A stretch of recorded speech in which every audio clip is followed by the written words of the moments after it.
Hello, everyone. Me and Tom. Well, let's just start with this. Hello, Tom. Sorry, mate. Hello, George. Hello.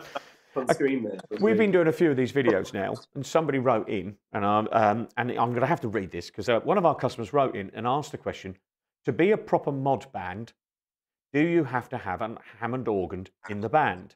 And I thought, oh, that's interesting, and then you start sort of thinking about how many tunes there are. So this got us thinking, how many great tunes are out there that feature the Hammond organ? Yes, it's nerdy, but it's a really good excuse to talk music. So pick one. Is that on the screen? Yeah.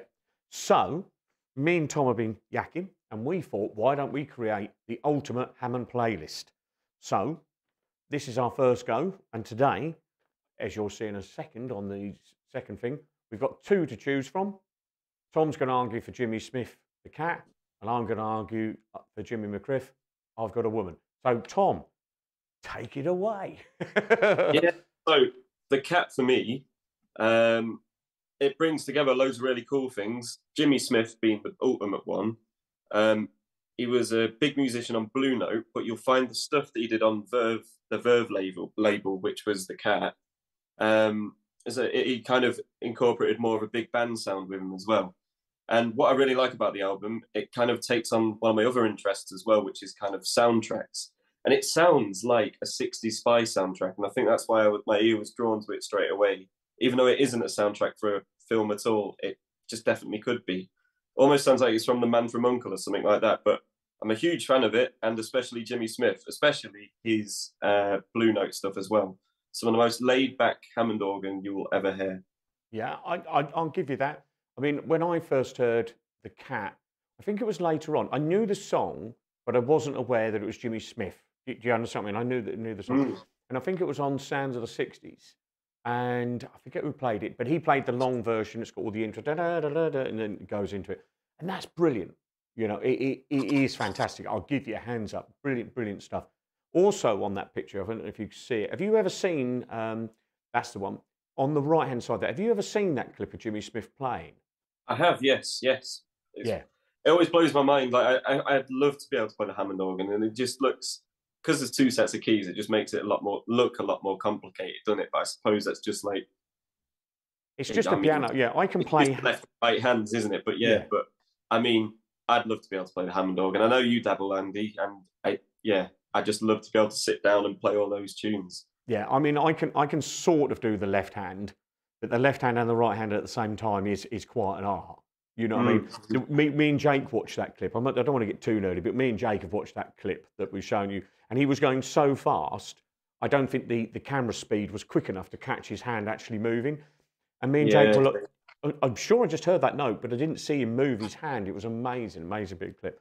I think a lot of Hammond players also almost look like percussionists rather than kind of pianists, don't they? Because have you seen Big Boss Man?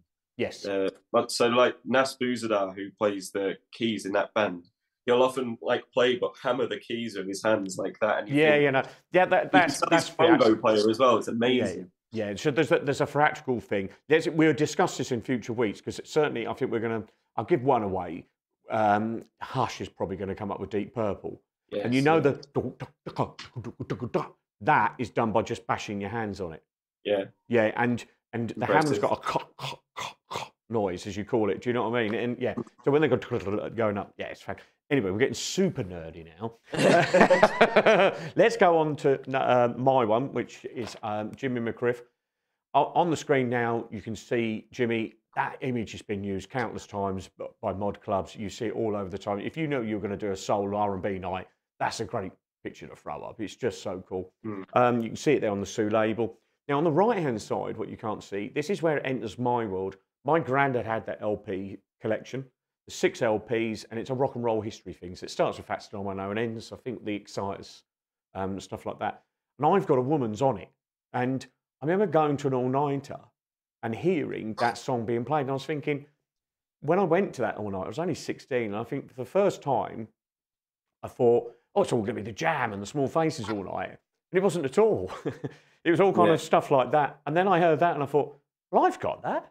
I've got my granddad's record of that. I've got that. Do you know what I mean? And that's when you realise that the sort of dance numbers that the mods loved, and this is where I'm going to argue for the mod case, is that if it's the ultimate Hammond mod thing, then this is more mod because it's more danceable. Do you understand what I mean? The Cat's a great song.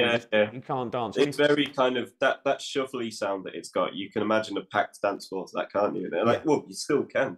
I think I've played that before, and it always gets a good reaction with crowds, doesn't it? People just, as soon as that Hammond comes in at the beginning, that intro, you almost get a cheer and everyone rushes in. It's a great tune. Totally. I totally agree to it because that's that.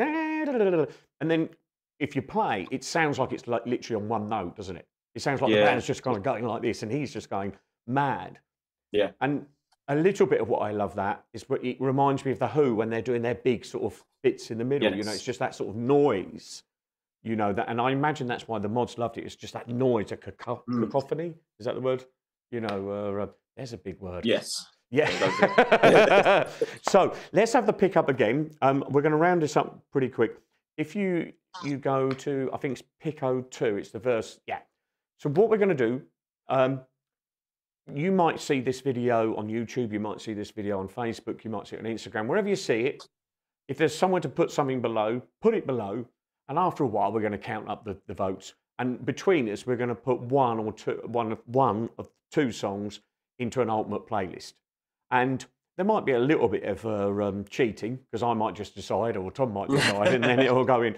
But nevertheless, let's have some discussion about it. So, Jimmy Smith, Jimmy Mcgriff, what's going to be the first tune in the Hammond playlist? I don't think there's anything else to say apart from that. So let's go back to cameras. Tom, thank you for that. Thank you.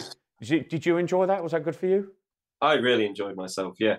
Anytime I can talk about Hammond like that, I enjoy myself. Yeah, so right. I dare say we're going to do a few more of these. So let's get this one out, see what the reaction is, and move from there. So if you like this video or any of the others that we do, you'll find them all on the website. See you again soon. Bye-bye for now.